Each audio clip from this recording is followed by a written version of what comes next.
We're standing in front of the Mitsubishi EDM MV4800-ST, and this thing is huge.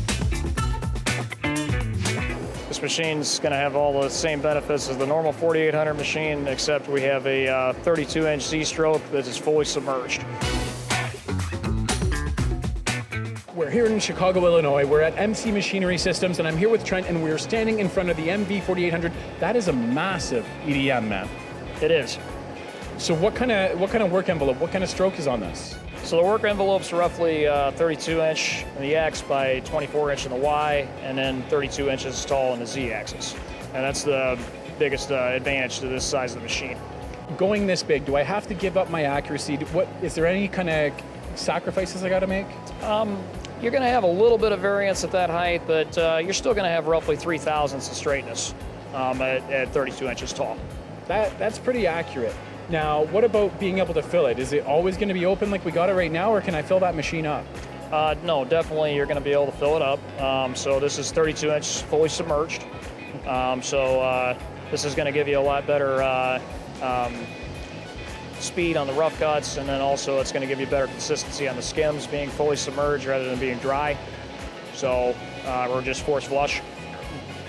What industries do you see this machine being useful right now? We're going to see this machines in the aerospace industry, power generation, additive machining, so cutting off very large build plates is another use that people are using for this machine.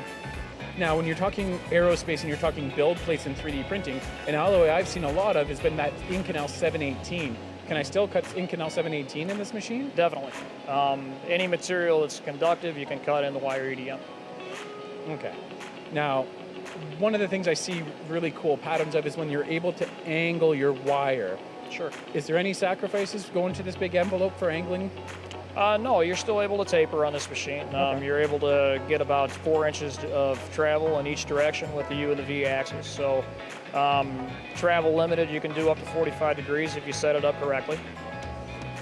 That's impressive.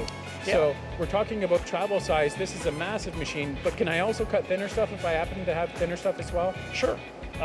Like I say, the Z axis is all the way from 1 inch all the way to 32 inches. So you can cut stuff that's ½ inch tall, 1 inch tall. You can go all the way up to 31, 32 inches. When it comes to programming on this machine, do I have to do it outside the machine, or can I do that at the control? You can do either. So there are offline systems that you can use, but the Mitsubishi controllers have a full onboard CAD/CAM system integrated into the control.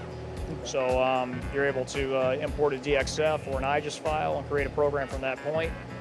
You also have the ability to draw manually and create a program from there as well. Now, with a big machine like that, do I have to manually thread that?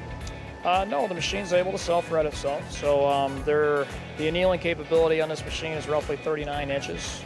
So this gives you that ability to thread at 32 inches and have success threading.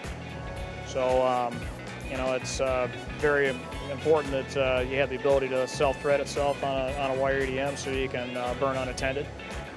Other major benefit on this machine is we have an integrated 20 kilogram unit for the wire spool, so we have extended running time with that.